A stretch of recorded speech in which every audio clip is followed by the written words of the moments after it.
Hello, today I'd like to solve a fairly easy infinite series which can be solved even by calculating the partial sums, but we're going to take another approach which involves just Taylor series and stuff like that, which I think is slightly more interesting.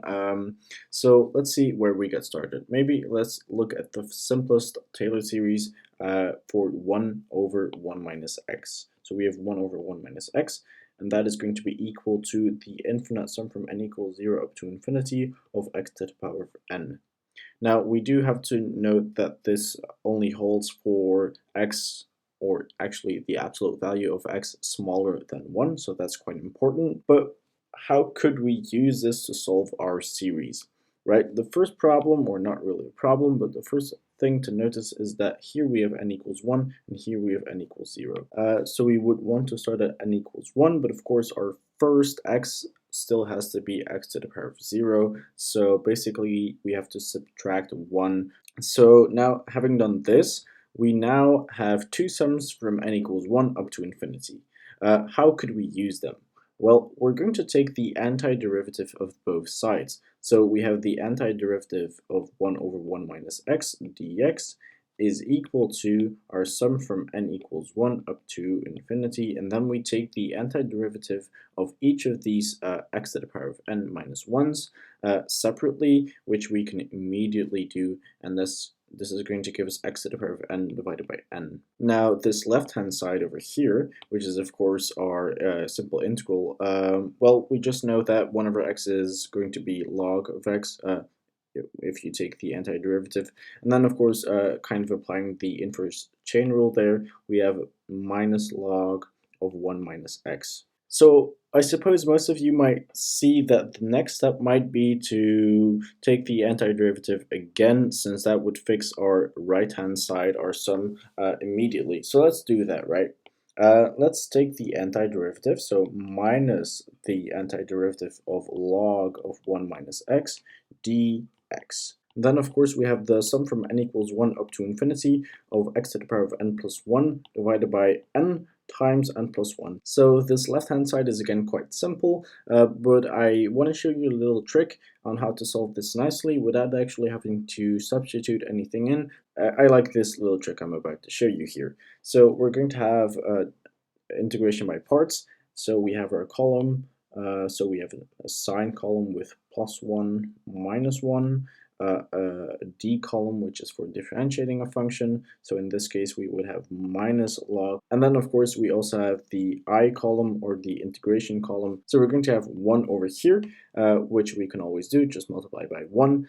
So first of all, we're going to take the derivative of minus the log of 1 minus x, which is going to give us minus 1 over 1 minus x, but of course we do have to apply the chain rule there, which is going to give us another minus sign and get rid of our minus sign up top.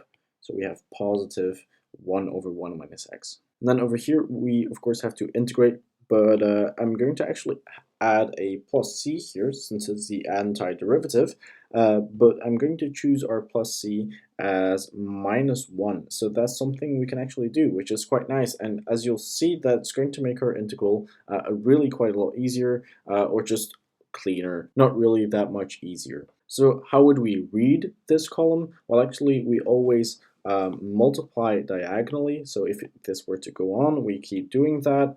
And at some point, if we want to stop reading our column, we just read it horizontally and take an integral. So we just multiply it together like that. Oh, and also we always multiply by the 1 or the -1 in front to switch the sign. So we have minus the log of 1 minus x times x minus 1.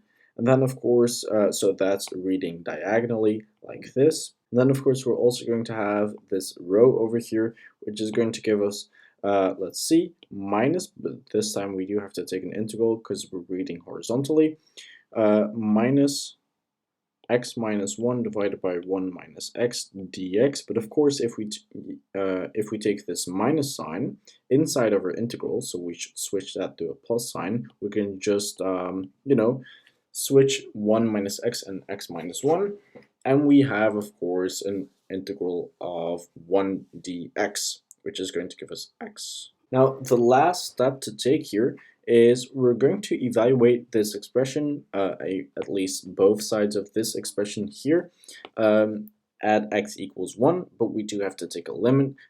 So we're going to take the limit as x approaches 1 from below of our sum from n equals 1 up to infinity of x to the power of n plus 1 divided by n times n plus 1. And of course, 1 to any power is just going to be 1, so we can immediately get rid of that. And then, of course, we also have the limit as x approaches 1 from below of minus log of 1 minus x times x minus 1 plus x. And of course, notice that our left-hand side over here is just exactly the sum we needed.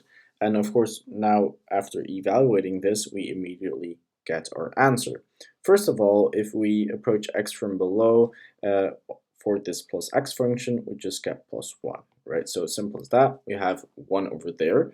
And now we still need to evaluate this log of 1 minus x times x minus 1. Immediately, we're going to take this minus sign and switch x minus 1 to 1 minus x.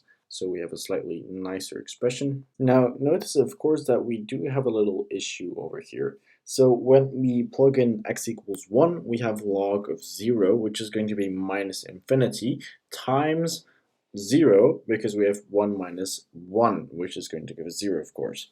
So we basically have a minus infinity times 0 situation, which is not defined immediately, so we have to look at how we could fix that. Now, we would like to use L'Hopital's rule, but we can't just do that because we don't even have a fraction. I'm going to take this 1 minus x, and I'm going to write it as 1 over 1 minus x in the denominator there. So notice that that is the exact same as before. And now, of course, we can notice that we have log of 1 minus x, which is going to be minus infinity if we plug in 1 over infinity. Right, so we do have a fraction which can be dealt with using L'Hopital's rule.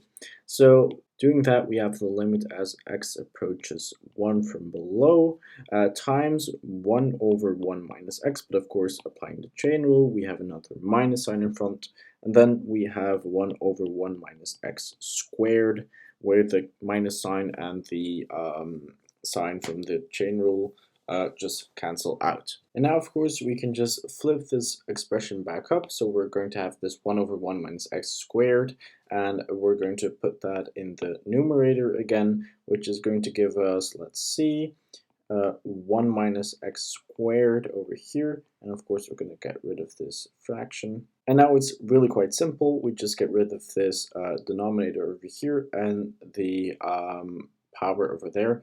And we're going to have a really simple expression, which is going to evaluate to 1. So our final answer for our sum reading from left to right is equal to 1. So really nice expression over here. Also note that it's really similar to the Basel problem, just where the Basel problem has all of the squares, so that would be n times n. We have n times n plus 1. If you would like to see a solution to the Basel problem, I'll put one in the description down below. Thank you so much for watching. The tip for the easier solution to this problem is to look at some partial fractions, and you can easily actually figure out the partial sums for this series and calculate what it's equal to. So thank you so much for watching. Give it a try, and till next time.